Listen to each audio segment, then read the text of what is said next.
All right, hey guys. No lantern this time. I just got this one. I gotta get more AA batteries. That's fine. I'll just look like very creepy and shadowy this time. I don't know, maybe because of the brightness of my phone, but whatever. And I'll try to sit more like so you can see me. I don't know. I look kind of like the Godfather. Just smoke a cigar. Okay, so anyway, it's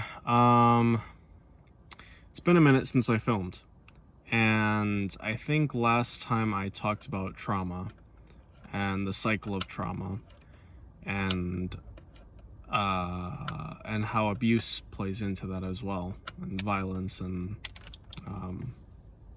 just some thoughts on kind of all of that stuff. What I want to say this time. Yeah, so today I had a really good, interesting discussion in class with my classmates, and we actually talked about psychedelics. It was a class, it's my class on trauma treatment for adults or throughout the lifespan. First, we had to take a childhood trauma course for children and adolescents, and now this is the course for adults and elders, and yeah. And it was really interesting. I didn't expect that we would actually have such an in-depth conversation about psychedelics like in this program. I had a coworker previously who had a course, I think it's Lewis and Clark University in Oregon, and they actually give a course specifically designed for psychedelic assisted therapy, kind of like an intro to that. I have a lot to say about that in terms of the program that we have here in Oregon Psilocybin Services, but I'll leave that for another video, kind of like at the macro level of policy and program implementation, and yeah.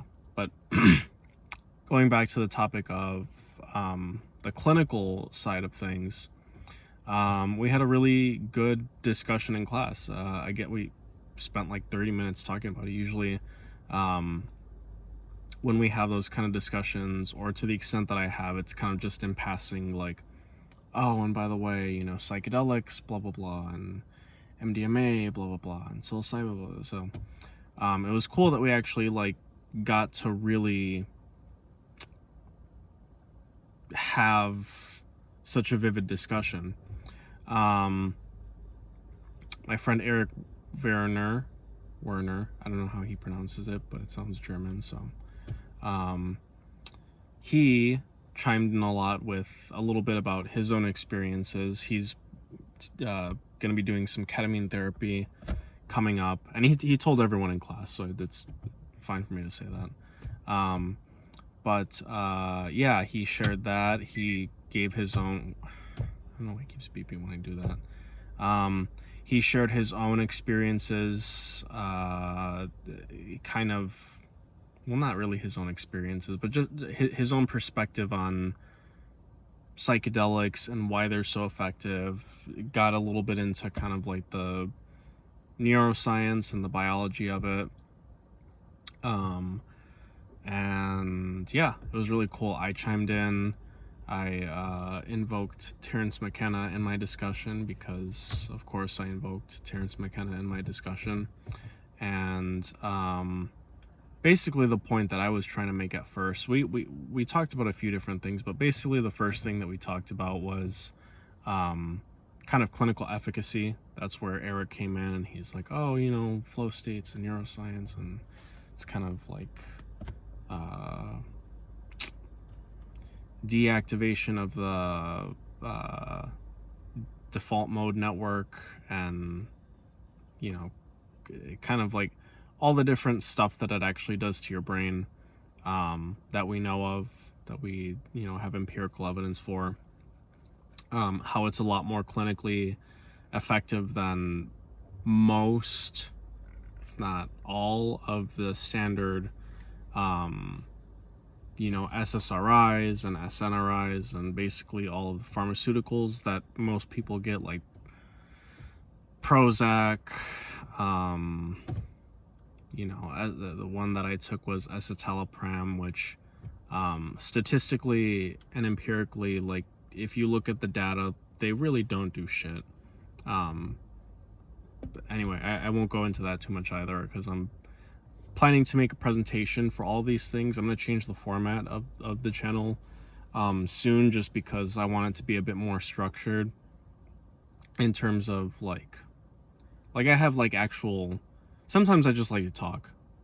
I'll just be honest. So I'll keep making videos like this, but in terms of like actually trying to get a point across, I would like to have something more structured, kind of like boom boom boom, like here's all these points. So anyway, yeah, I think that there's a lot to be said for the clinical efficacy of psychedelics in treating mental health, and that's a good thing, right? And then the discussion, and after that I kind of chimed in just a little bit about like, these things, there is a lot of risk to these things. They are dangerous. They can be dangerous when used unwisely, when used incorrectly. And that was just kind of my main point. And then the Terrence McKenna thing that I brought in was one thing that he says a lot, which is what the fuck, he's like he says nobody goes into the ashram in the morning to do their meditation with their knees knocking at the door because it's so scary and they're so bewildered by the experience that's about to befall, that like psychedelics are so intense and otherworldly. I mean, if you've taken them, I'm preaching to the choir. If you haven't taken them, I'm sure a million other people have already said this before, because they have. But yeah, it's like the risk is very real, right?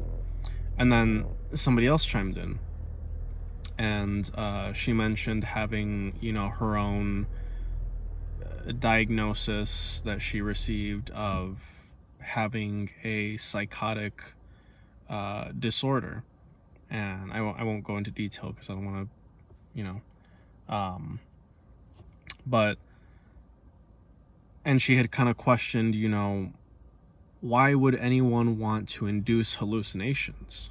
Why would anyone want to see things that aren't there? Why would anyone want to why would anyone want to trip? And I think that she made some good points, again, in the sense that these things are very effective in treating mental health as a clinical intervention for mental health problems that people are facing, right? That's not really disputed, but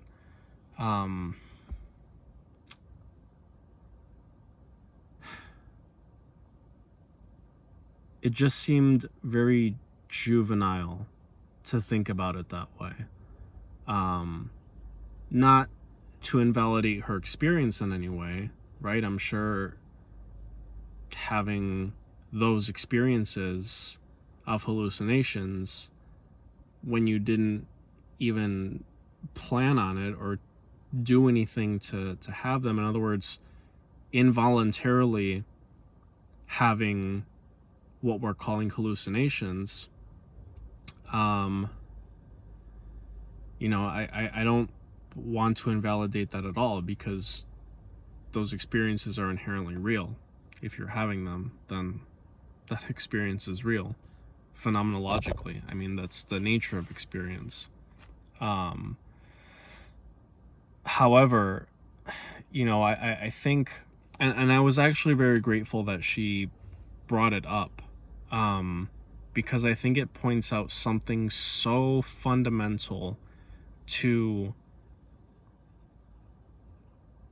the enterprise of mental health treatment and practice that we take for granted, and that is the paradigm of mental health itself, of this thing we're calling sanity and delusion or reality and hallucination. We take these things for granted, and I'm sure you've heard a lot of really weird people make arguments like this before, so I'll try to be as concise and clear as I can.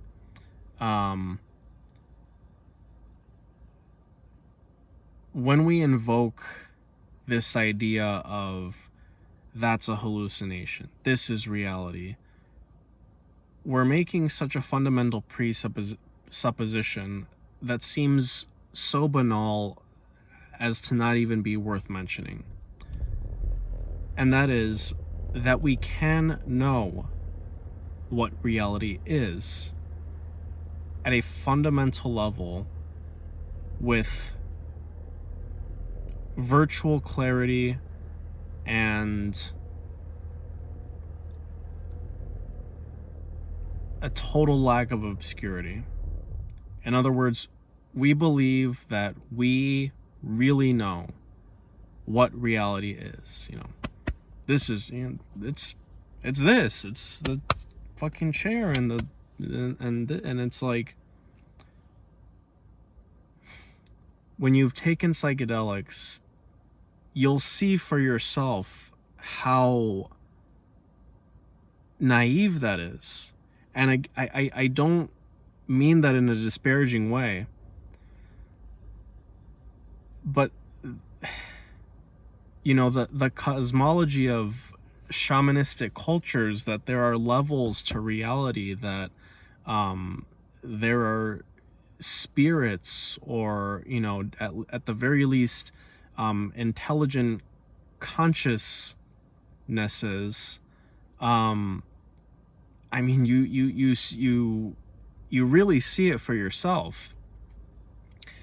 And I'm not suggesting that you take everything that you see at face value, that you see in the midst of a psychedelic trip. You shouldn't. That's uncritical. That's exactly what I'm speaking against, right? But neither should we take at face value the apparent reality that we have come to know as such. To say that, reality is atoms, it's all atoms and gravity and whatever, it's a very reductionist view, and that's fine. There's a place for that. Me and my friends used to we were really fucking harping on that one when we were doing psychedelics back in college. Reality is atoms, and that's it, basically, was our conclusion. But it's such a reduction of what it is at the level of experience. We deny ourselves the lived reality of our own experience when we just write it off as delusional or hallucination or whatever. And there is such thing as delusion. I'm not suggesting that this doesn't exist, and I'm not suggesting that it doesn't exist in the clinical sense of the term, although obviously I have strong disagreements with what exactly that means and how we should think about that. But the point I want to make is that we really don't know what reality is. We really can't say with certainty what reality is. And I don't just mean like, there's some mysteries out there, and we gotta figure out what those are. All right. Well, back to the old, no, we do not know the fundamental essence of reality when we only take the standard paradigm of modern science as the quintessential arbiter of truth, of reality. And the way that we view psychedelics in terms of just being a hallucination. I mean, so my background is social work. That's what my degree is in. I'm going to be a clinical social worker at some point down the road. And one of the things that social work aspires to is, you know, this progressive social justice dimension to clinical treatment, right? You know, the values of cultural humility and diversity of whatever, and those ideals are all good and well, but let's think about what we're saying when we only assume that hallucinations are just that, are just illusory. Because there are cultures, and this isn't just, you know, like, oh, this one tribe in the Amazon, or oh, like, this is a global phenomenon where people routinely, cultures and societies routinely have people who experience profound mystical experiences, you know, induced by entheogens or psychedelic drugs or plants, or you know, through other methods such as seance or you know, rituals, various ritual strictures or meditation or whatever it is, but they have organized their social and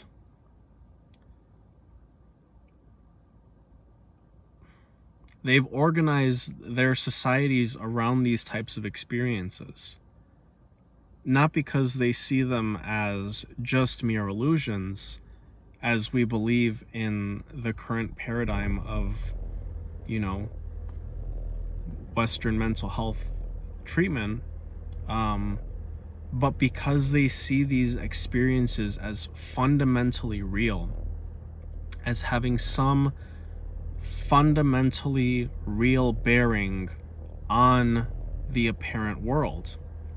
And so bringing it back to social work, you know, if we're going to say we want to be culturally humble and have like humility and acknowledge other people's, so if we're going to say that, then we have to actually really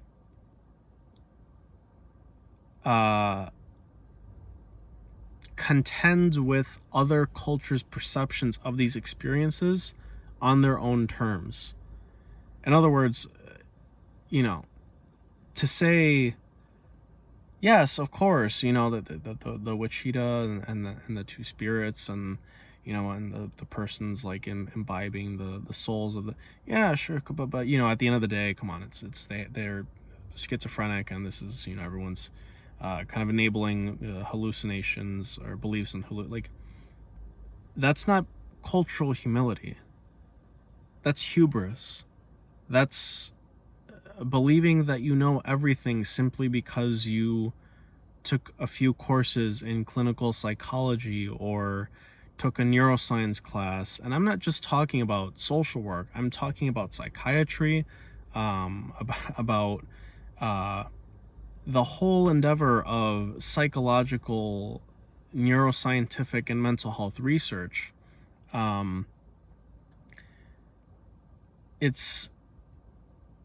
It takes for granted the notion that we can know, again, with certainty, what reality is. No, those voices aren't real, and we have medicines to give you so that they'll go away and stop, because you shouldn't be hearing that. And yeah, it's fine, but I was just thinking this to myself. We don't consider someone who hears voices clinically, from a clinical perspective. We wouldn't consider them people who have visions of the future, people who hear spirits or interact with spirits and hear voices. We wouldn't say clinically that they don't have mental health disorder. We would say something like they have schizophrenia, but they're high functioning. And the implication that we take for granted, again, is that this is a disorder. This is a pathology at the end of the day. And that doesn't necessarily mean that there's stigma surrounding it, although often it does, and that's bad, in its own, just at its own level. But even without the stigma, it's just uncritical. It just doesn't make any sense. And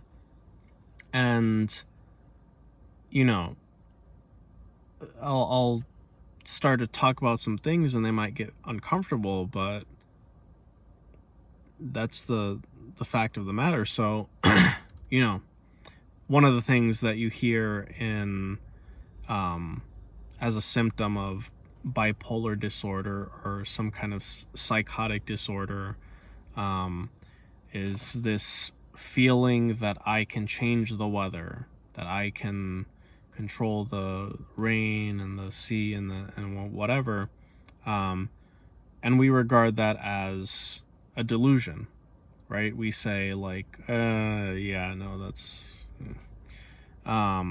you're psychotic. I'm gonna give you this very strong antipsychotic. We don't really know how it works, but it's gonna make everything like, and then you'll be good, and then you'll stop believing crazy things. Well, it turns out, as a matter of fact, that when we observe physical matter, the structure of that matter actually changes. It has a direct impact.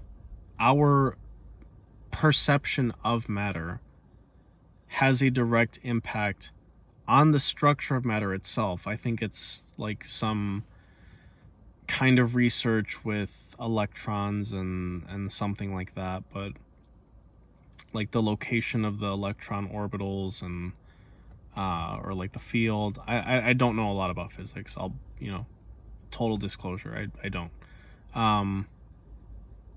But what I do know is that science has acknowledged at a fundamental level, although they are very timid to draw any conclusions from that, which is fine. Skepticism is healthy, right? And that's why science is so successful, is because it demands evidence, right? But we see from that example that consciousness literally does change matter, right? And so I'm not making any leaps and bounds. I'm not saying that you can change the weather. I'm not saying that just by believing in, whatever, that you can make it rain thunderbolts and like I'm not drawing conclusions from that. But I want to evaluate this at a very fundamental level. If the perception is that my mind in some way can alter physical reality, and the scientific evidence indicates that this is indeed true at some level, I'm not saying at the level that people believe, in terms of lightning and fire and whatever, right? But at a fundamental level, this belief is true. That our mind can change the physical structure of matter, of reality.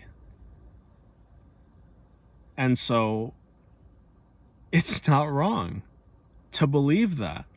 It's not wrong to believe that your mind can literally alter reality, right? And if you go down this rabbit hole, it's like you get to the end, and that's uncomfortable because it challenges what you feel is true about reality. We want to feel like no, come on, no, what? No, that's crazy. That's crazy. And for people who believe, like, you know, I feel for them. I feel bad for them, but you know that's what this treatment is for. And you know, you give them medicine, and then you stop believing crazy stuff like that, and you see reality is just, you know, all it's just this, and that's bullshit. Because the evidence says that it is true. We don't have to draw conclusions about what that implies about our capabilities. And if we're being truly scientific, we shouldn't, because we don't have the evidence for that. But do you see what I'm getting at here? It's the idea that even science itself shows us that these spiritual, religious, mystical perceptions and beliefs that people have as a result of taking psychedelics, that there is at least some level of reality to them. And that's empirically, you know, more or less, again, we want to be critical here and not just say, you know, oh, I saw this on a trip, so that means quantum physics, blah, blah, blah, right? We should, if we're going to speculate, we should speculate within what is reasonable, logically, in terms of rhetorical arguments. But also consider that science doesn't have all the answers. Even the most conservative scientists have to admit this, and they do. I mean, you take someone like Sean Carroll, who is, I don't want to say a militant atheist. He seems pretty open-minded, honestly, from his own worldview, but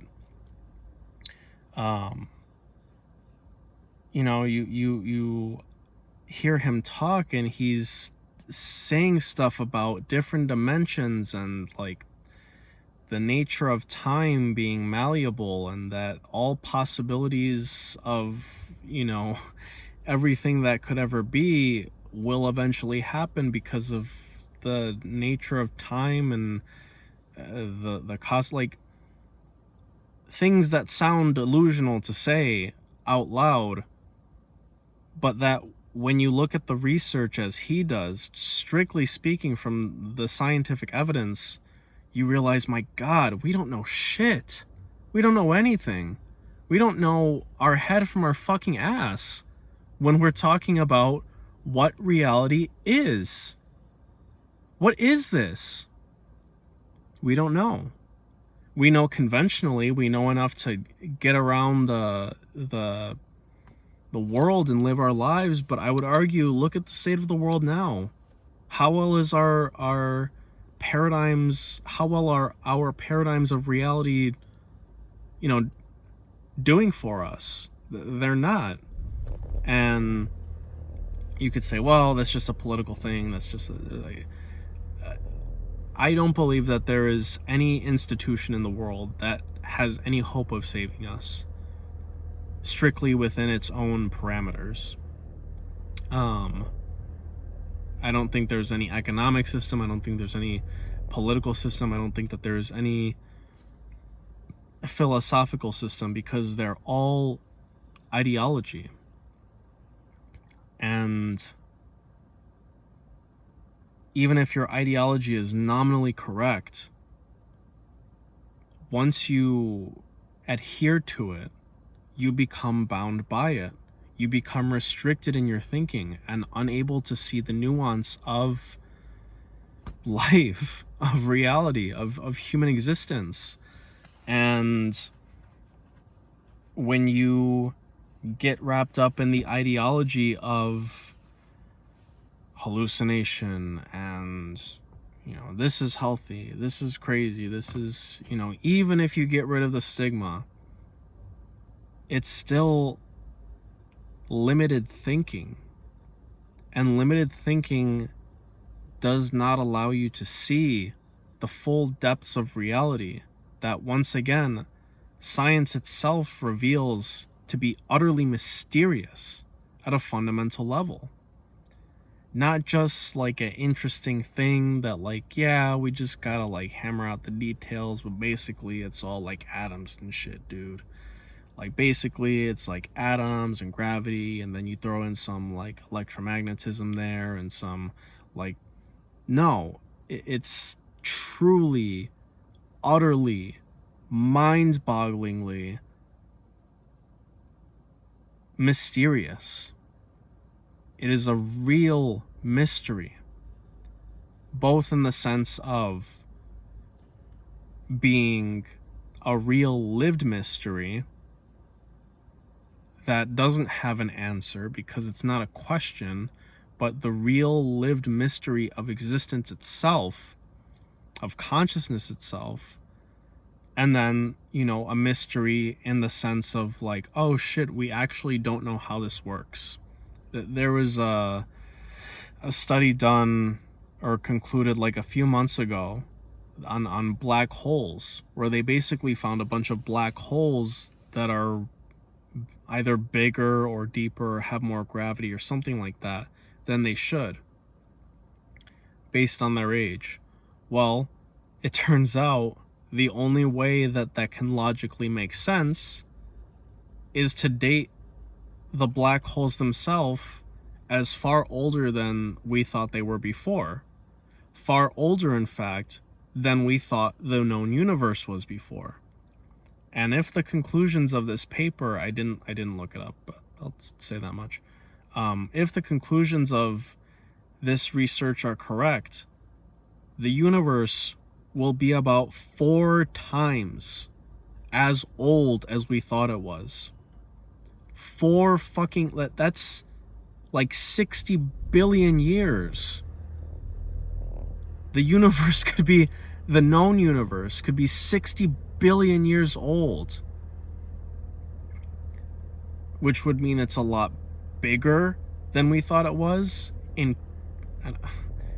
Can you calculate that? Maybe you can, I don't know. And the fact that I don't know doesn't mean that it's not calculable, but imagine how incredibly vast the universe is. We can't imagine it. I don't know if this is true. I'm pretty sure it is, but apparently there's more stars in the universe than there are grains of sand on the earth. Maybe that's just an analogy, but even if that's remotely true, pick up a fucking handful of sand on the beach and let it fall through your hands.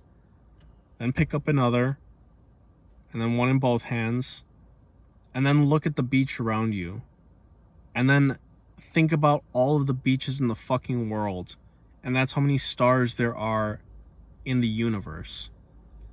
Stars with their own solar systems, with their own planets, with their, like...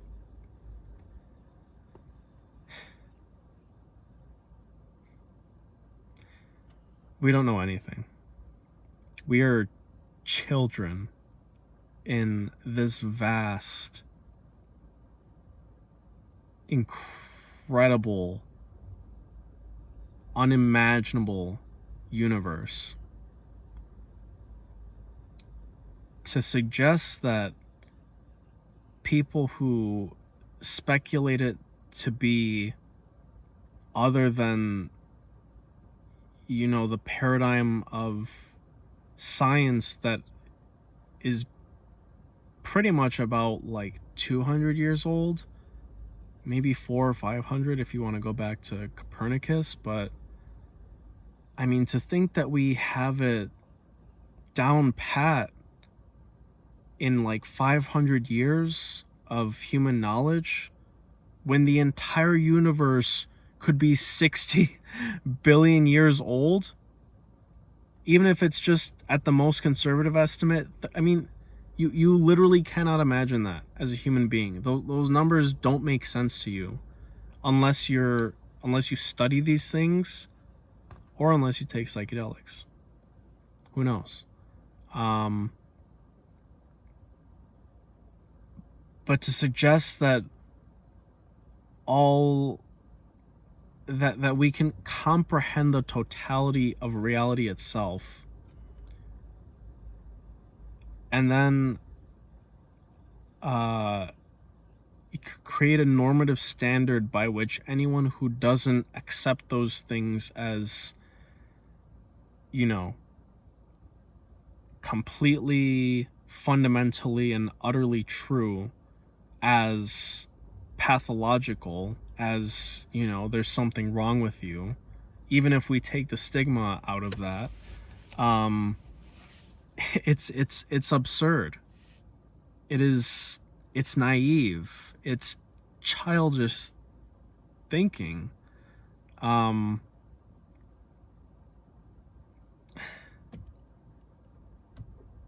mean, we're really in the dark here when it comes to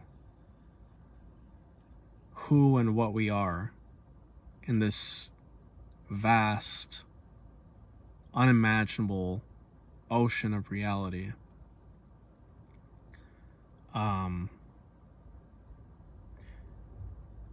don't suggest that we should take everything at face value with respect to psychedelics. I mentioned indigenous voices earlier. Even in that case, as much as we should, from a purely moral perspective, I mean, these voices have literally been systematically erased from the historical record. We should give those voices a chance to speak. And it's not just that we should. It's a part of the human legacy. That's us. That's our history, right? We need to know it. But even so, does that mean that we should take the Wichita ontology or the Tungus cosmology of reality and the cosmos as necessarily true? No, we shouldn't, because it's just another system of knowledge, just like science, just like rationalism and positive, you know what I'm trying to say. But we should be critical, while at the same time having an open mind enough to say, hey, there could be something here. Let's see what that could be, while remaining philosophically critical, while remaining empirically critical, and being willing to challenge science and say, hey, why couldn't it be this? Why couldn't it be that? Why couldn't it be whatever? And have an actual dialogue between science and spiritual traditions to say, well, it couldn't be this because blah, blah, blah, and atoms and shit or whatever. And then having them say, well, aren't atoms blah, blah, blah and such? And if it's wrong, then, people will see that. You just need to demonstrate it through argument and reason. But we need to actually have those conversations first. And I don't just mean for the sake of, being inclusive and whatever. I mean for the sake of actually figuring out what this shit is. Because I truly believe that since we have since we are so much in the dark about what reality is and therefore what we are, right, as human beings in this physical reality,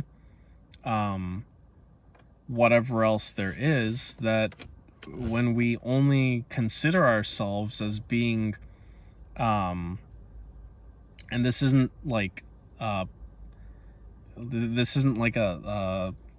theological argument for the existence of God, so don't fucking make it out to be that, because it's not. But if we don't know what we are, I mean, I just don't see how, if we think that this is all there is, that this is all there is to it, how could we ever hope to get out of the situation that we're in now, this state of the world that we're in now, if we can only envision that this world is possible? And maybe it is, but we have to see, and we have to explore for ourselves in order to conclude that that's true. And maybe it is just this, maybe it is all just hallucination. Maybe this reality is the only thing there is, exactly as we perceive it in sober, ordinary consciousness. But at the very least, we're called upon to actually see that for ourselves, instead of just assuming that it's otherwise. I can't prove that it's not just this. I don't have the evidence to say that, this apparent reality is the only thing that there is.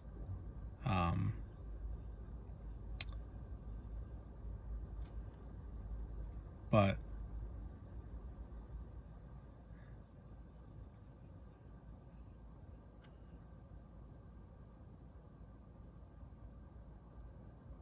truth is real. It'll stand the test. If it's wrong, then it's wrong. And if it's right, then it's right. And regardless of either assessment, reality will still be whatever it is. So we really have nothing to lose and everything to gain. I don't see any reason why we should sit on our hands and do nothing. Even if we're wrong, even if it is just everything you can see here and nothing else, that doesn't diminish at all our goal to make humanity better, to clean up the environment, to make this world a more sustainable and humane place for people and all life on Earth to live. But I really believe, and this is only a belief, I could be wrong, it's just a matter of faith that I'm saying it. I don't have any evidence. At least none that, we would accept by normal standards, but I really do believe that a fundamental shift in our understanding of consciousness and of reality and of mind,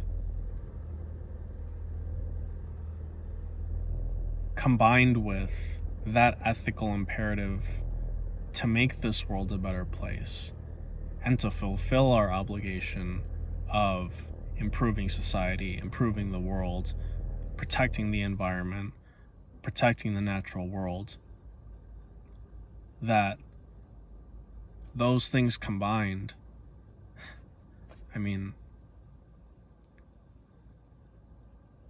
I feel like anything would be possible.